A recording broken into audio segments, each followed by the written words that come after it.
사도 요한이 요한복음을 쓴 목적을 요한복음 20장 31절에 기록했습니다. 사도 요한이 이 요한복음을 쓴 목적은 예수님이 하나님의 아들이신 그리스도이심을 우리가 믿도록 하기 위해서, 그리고 그 이름 예수 그리스도를 믿고 생명을 얻도록 하기 위해서 요한복음을 기록했다라고 이야기합니다. 그리고 이제 이 목적을 위해서 요한복음 1장 1절에 예수님이 바로 말씀이시고, 이 말씀은 하나님께서 이 세상을 창조하시는 그때부터 함께 하신 것이 아니라, 그러니까 창세기 1장 1절에 빛이 있으라 라고 말하시는 그때에 계신 것이 아니라 그 전부터, 영원 전부터 하나님과 함께 계셨고, 그 말씀이신 예수님이 곧 하나님이심을 선포하였습니다. 그러면서 또한 예수 그리스도가 이 세상을 창조하신 창조주이시며 우리 생명의 빛이라는 것을 알려주었습니다.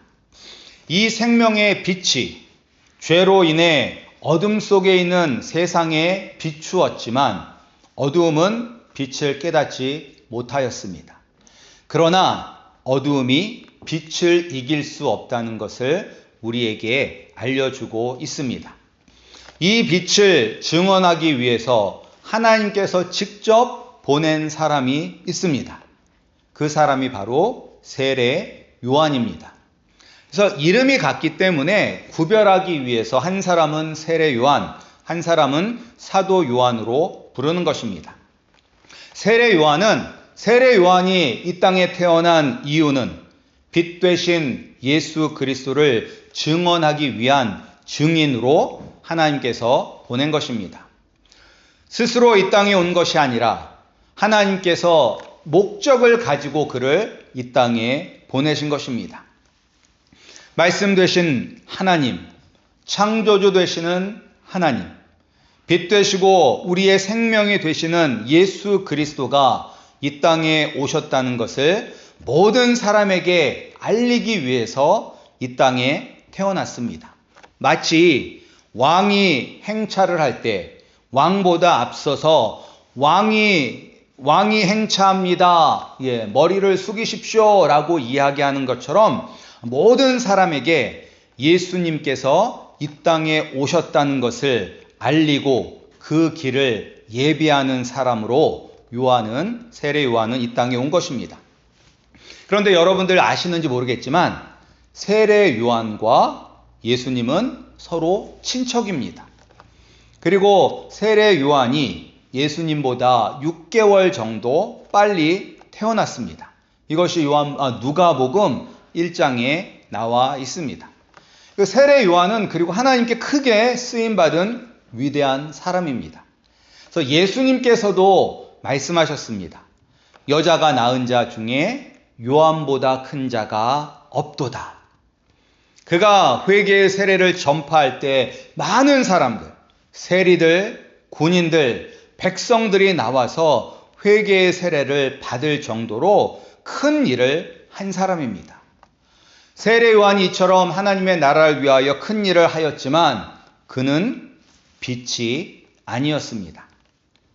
8절에서 이야기하는 것처럼 세례 요한은 빛이 아니요 이 빛에 대해서 증언하러 온 자라 기록된 것처럼 그는 증인입니다. 우리가 예수 그리스도를 믿고 성령의 감동을 받으면 주님을 위하여 헌신하겠다라고 다짐을 합니다. 그리고 주님을 위해서 많이 일을 하죠. 그리고 그렇게 섬기는 가운데서 많은 기쁨을 누립니다. 우리가 처음 예수님을 믿을 때는 내가 죽어 마땅한 죄인임을 깨닫고 그 복음성가의 가사처럼 벌레만도 못한 나를 죄와 죽음에서 구원하여 주신 주의 은혜가 너무나 커서 어떻게 해서라도 주님을 위해서 살려고 애를 씁니다. 그래서 부족하지만 모자라지만 이런저런 모습으로 섬깁니다. 그런데 시간이 지나면서 변질될 때가 있습니다. 처음에 가졌던 그 순수한 마음과 열정은 사라지고 습관적으로 섬기게 되는 경우를 보게 됩니다. 그런데 이제 더 문제가 되는 것은 이 순수한 마음이, 주님을 향한 순수한 마음이 자신의 영광을 위한 마음으로 변할 때입니다. 우리가 처음에는 사람들을 의식하지 않습니다. 사람들을 의식하지 않고 그저 예수님이 좋아서 섬깁니다. 그런데 우리가 이제 찬양팀을 하던 성가대를 하던 교사를 하던 예수님 사랑하는 마음으로 시작을 했는데 사람들이 막 칭찬을 해줍니다. 열심히 섬기면 당연히 칭찬을 하죠. 우리 교회 보배라고, 너무너무 수고한다고. 이런 칭찬이 처음에는 어색하고 쑥스럽기도 하지만 시간이 점점 지나면서 정말 내가 대단한 사람이라고 생각이 듭니다. 그리고 내가 주인공이라고 생각을 합니다. 내가 아니면 내가 있는 부서가, 교회가 돌아가지 않을 것 같다는 생각이 들곤 합니다. 저도 이런 생각을 했었습니다. 제가 미국으로 유학을 올 때 과연 내가 없어도 내가 섬기던 교회가 잘 돌아갈까라는 그런 걱정과 염려를 하면서 떠나왔는데 저 없어도 잘 돌아가더라고요. 그런데 이제 저 같은 경우에는 유학을 왔기 때문에 그런 게 없는데 때로는 이제 계속 한 교회에 머무르면서 이렇게 열심히 칭찬을 받으면서 섬겼는데 갑자기 그 자리를 내려놓으라고 하면, 나의 의사와 상관없이 내려놓으라고 하면 마치 내 자존심이 무너진 것처럼 느껴지고 나를 무시한다는 생각이 들어 화가 나기도 합니다. 그래서 사람들에게 자기 입장에서 변호를 하면서 당을 짓기도 하고 분란을 일으키기도 합니다. 그런데 이런 일이 오늘날만의 문제가 아니라 이미 사도 바울도 이런 일에 대해서 경고합니다. 이제 사도 바울이 예루살렘을 향해 가면서 내가 이번에 예루살렘에 가면 잡힐 것 같아. 그래서 다시는 이곳에 오지 못할 것 같은 그런 예감이 듭니다.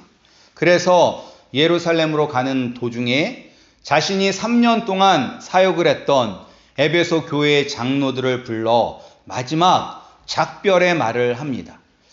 그때 어떤 말을 하냐면 이 말씀이 이제 사도행전 20장 30절에 기록되어 있는데 거기 뭐라고 사도 바울이 이야기하냐면 또한 여러분들 중에서도, 여기서 여러분들은 에베소 교회 장로들을 말하는 것입니다. 또한 지금 여기 있는 장로들 중에서 제자들을 끌어 자기를 따르게 하려고 어그러진 말을 하는 사람들이 일어날 줄을 내가 아노라 라고 그렇게 이야기를 해요. 처음 예수님을 믿을 때의 그런 순수한 마음은 사라지고 교회에서 장로와 같이 중요한 직책을 맡았는데 시간이 지나면 예수님과 주의 나라를 위하여 섬기는 것이 아니라 사람들을 자신이 좌지우지하기 위하여 진리를 왜곡하는 일이 일어난다는 것입니다. 그런데 왜 이런 일들이 일어나는 것일까요? 그것은 바로 자신이 빛이 아니라 빛을 전하는 증인이라는 것을 잊어먹었기 때문입니다. 세례 요한은 내가 빛이 아니라 빛을 증거하는 증인이라는 것을 분명히 알았습니다. 그래서 이제 우리가 이 요한복음 3장쯤에 나오는데 많은 사람들이 예수님께로 가서 세례를 받게 됩니다. 그 전에는 세례 요한에게 와서 세례를 많이 받았는데 이제 예수님 있는 쪽으로 가서 사람들이 많이 세례를 받는 거예요. 그러니까 이제 여기에 세례 요한의 제자들이 불만이 있는 거예요. 그리고 막 세례 요한에게 불평을 합니다. 그때 세례 요한이 뭐라고 이야기했냐면 그는 흥해야 하고 나는 쇠하여야 하리라. 예수님은 흥해야 되고 나는 낮아지고 없어지고 사라져야 한다라고 이야기를 한 것입니다. 따라서 우리는 항상 낮아지고 오직 예수님만이 높아져야 합니다.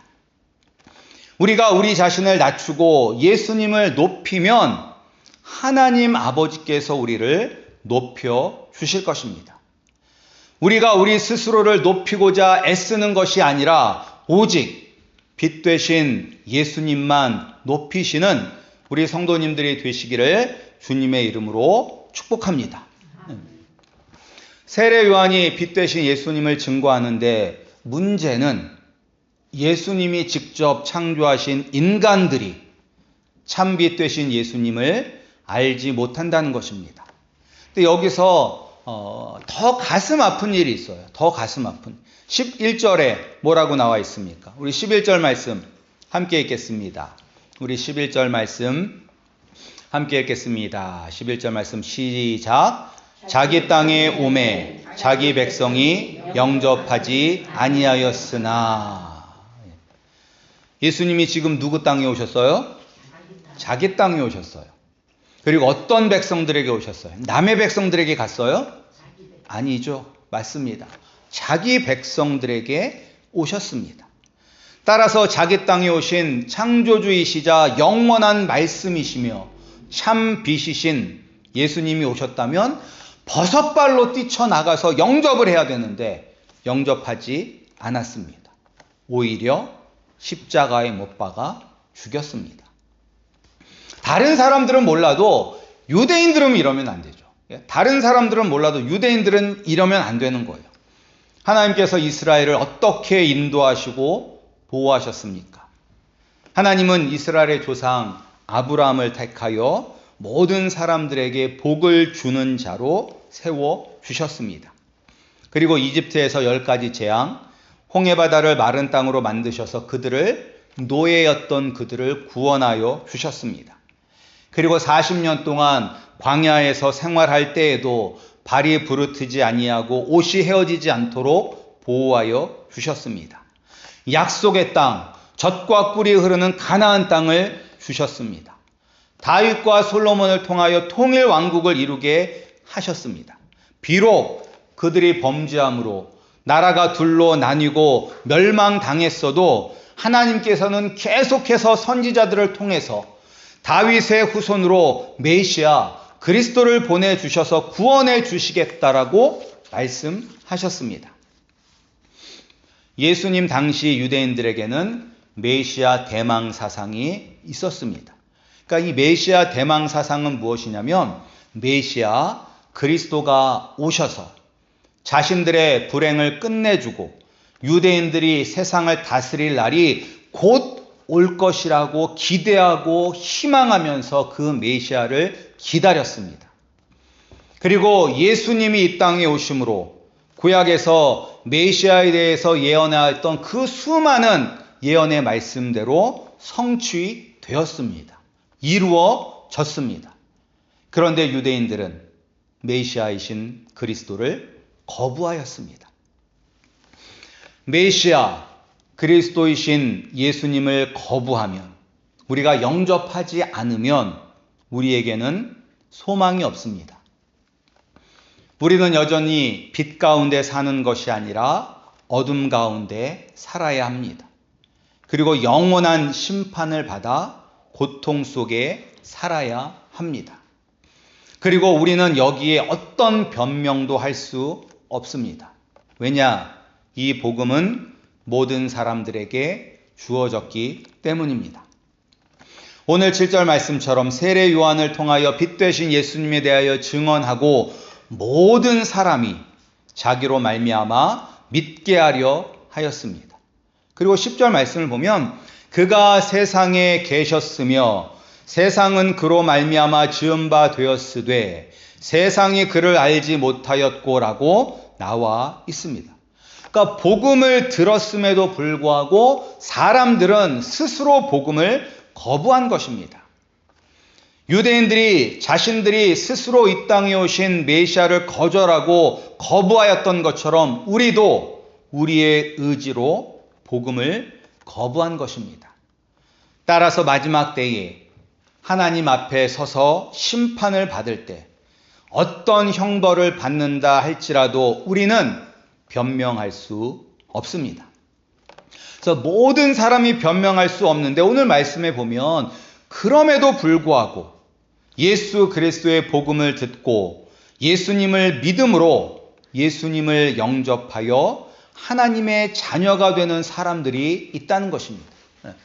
그러니까 스스로는 이 복음을 듣고 깨달을 수가 없는데 그럼에도 불구하고 복음을 듣고 예수님을 영접하여 하나님의 자녀가 되는 사람들이 있다는 것입니다. 우리가 이제 영접하세요 라고 얘기를 할 때 이제 이 영접이란 말이 무슨 뜻인지를 몰라서 우리가 힘들어할 때가 있는데 영접이란 말은 믿는 것입니다. 예수님을 영접한다는 말은 예수님을 믿는 것입니다. 그리고 예수님을 믿는다는 것은 예수님이 성경에 나오는 인물, 2000년 전에 이 땅에 오셨다고 이야기하는 인물, 세계 4대 성인 중에 한 사람, 이게 예수님을 믿는 것이 아닙니다. 예수님을 믿는다는 것은 예수님이 어떤 분이신지를 아는 것입니다. 예수님은 영원하신 말씀이고, 예수님은 창조주이시고, 예수님은 우리를 죄에서 구원하시는 그리스도이심을 알고 믿는 것입니다. 예수님을 영접하셨습니까? 예수님을 믿으십니까? 예수님이 우리를 우리의 죄에서 구원하시는 유일한 그리스도이심을 믿으십니까? 예수님이 참 빛이시며 참 생명이심을 믿으십니까? 믿으신다면 여러분들은 하나님의 자녀가 된 것입니다. 그 무엇과도 비교할 수 없고 바꿀 수 없는 특권, 권한, 힘을 여러분들은 받으신 것입니다. 하나님을 아버지라 부를 수 있는 것이 얼마나 큰 축복인지 생각해 보신 적 있습니까? 하나님을 내가 아버지라고 부르는 것. 홍길동의 이야기를 아시죠? 홍길동. 그는 서자였습니다. 그리고 우리가 잘 아는 내용이 있습니다. 무엇이죠? 길동이는 아버지를 아버지라 못하고 형을 형이라 부르지 못하니 자신이 천하게 난 것을 스스로 가슴 깊이 한탄하였다라는 이 대목은 우리가 다 아시잖아요. 홍길동의 마음을 우리는 어느 정도 이해할 수 있습니다. 그러나 그래도 홍길동은 절반이라도 아버지의 피가 섞이지 않았습니까? 그런데 우리는 하나님과 전혀 상관이 없는 사람이었습니다. 상관이 없는 정도가 아니라 우리 스스로 하나님이라 생각하며 하나님께 반역하였기 때문에 우리는 죽어 마땅한 대역 죄인이었습니다. 이런 우리가 예수 그리스도를 믿음으로 하나님을 아버지라 부를 수 있는 하나님의 자녀가 되었으니 이것이 얼마나 큰 축복, 권세입니까? 우리는 그리스도인으로 태어나지 않았지만 그리스도인이 되었습니다. 우리가 되고 싶다고 하나님의 자녀가 되는 것 아닙니다. 13절 말씀처럼 혈통으로나 육정으로나 사람의 뜻으로 하나님의 자녀가 될 수 있는 것은 아닙니다. 내가 하나님의 자녀가 되겠어 라고 결심하고 결단한다고 해서 하나님의 자녀가 되는 것은 아닙니다. 믿는 가정에서 태어난다고 저절로 하나님의 자녀가 되는 것도 아니고 우리 아버지가 목사라고 장로라고 저절로 하나님의 자녀가 되는 것도 아닙니다. 하나님께서 택하여 주셔야 예수님을 영접하고 하나님의 자녀가 되는 것입니다.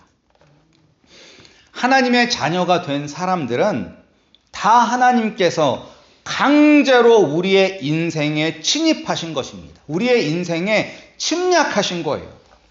우리 모두는 다 어둠 속에 살며 영적인 장님으로 살아갑니다. 예수님을 알지도 못하고 예수님을 영접할 마음도 없었어요. 그런데 어느 날 하나님께서 강제로 내 인생에 관여하십니다.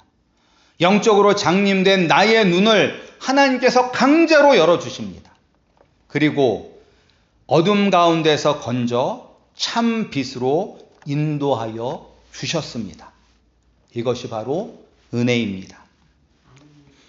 우리가 죄와 죽음에서 구원받기 위해서는 예수 그리스도를 믿어야 합니다. 자기 땅, 자기 백성들에게 오셨음에도 거절당하고 죽음당하셨는데 전혀 상관이 없는 우리가 예수 그리스도를 믿게 된 것은 전적인 하나님의 은혜입니다. 우리의 삶 속에 임하셔서 우리의 눈을 열어주셔서 빛 되신 예수 그리스도를 만나 영접하게 하신 것이 다 하나님의 은혜입니다. 하나님의 은혜로 우리는 하나님께로부터 난 자들이 된 것입니다. 하나님의 은혜로 우리가 하나님을 아버지라 부를 수 있는 하나님의 아들, 딸들이 되었으니 이제 우리는 어떻게 살아야 할까요? 예수님을 영접한 그 순간부터 우리는 달라져야 합니다. 왜냐하면 우리가 완전히 새로운 모습으로 변화되었기 때문입니다. 고린도후서 5장 17절 말씀처럼 그런즉 누구든지 그리스도 안에 있으면 새로운 피조물이라. 이전 것은 지나갔으니 보라 새 것이 되었도다 라고 말씀이 이야기하는 것처럼 우리는 예수 그리스도를 믿는 순간 새로운 사람이 되었기 때문에 이전과는 다르게 살아야 합니다. 우리가 해야 할 일은 세례 요한처럼 빛 되신 예수님을 증거하는 증인의 삶을 살아야 합니다. 참 빛 되신, 참 생명 되시는 예수님을 우리는 우리의 삶을 통해서 보여주어야 합니다. 말로만 보여주는 것이 아니라 우리의 삶을 통해서 보여주어야 하는 것입니다. 이것이 얼마나 귀하고 복된 일인지 우리는 알아야 합니다. 말라기 구약의 맨 마지막 책인 말라기 3장 1절에 보면 하나님께서 이제 말씀을 하시는데 뭐라고 말씀하시냐면 내가 내 사자를 보내리니 그가 내 앞에서 길을 준비할 것이요 라고 나오는데 여기서 내가 내 사자를 보내리니 이 말은 바로 세례 요한을 가리키는 것입니다. 그러니까 예수님에 앞서서 세례 요한이 온다는 것을 말라기 선지자를 통해서 하나님께서 말씀해 주고 계신 거예요. 그런데 여기서 내가 내 사자를 보내리니 라는 말은 내가 내 천사를 보내리니 라는 말과 같습니다. 따라서 세례 요한은 어떤 일을 하는 사람이냐면 천사와 같은 일을 하는 사람입니다. 하나님의 옆에서 하나님을 시종들며 하나님의 일을 하는 거룩한 천사의 역할을 누가 해야 돼요? 바로 우리가 해야 된다는 것입니다. 예수 그리스도를 믿는 우리가 천사와 같은 역할을 해야 하는 것입니다. 따라서 우리는 빛 되신 예수님만 드러내는 증인이 되어야 합니다. 우리가 주인공이 아닙니다. 우리가 드러나서는 안 됩니다. 우리가 사람들의 칭찬을 받으려 해서는 안 됩니다. 우리는 그저 예수님을 믿고 영접하도록 은혜를 베풀어 주신 하나님께 감사하며 우리의 삶 속에서 예수님을 전하는 증인이 되어야 합니다. 우리가 빛 되신 예수님을 우리 이웃과 버밍햄 지역에 증거하는 증인으로 살아가기를 주님의 이름으로 축복합니다.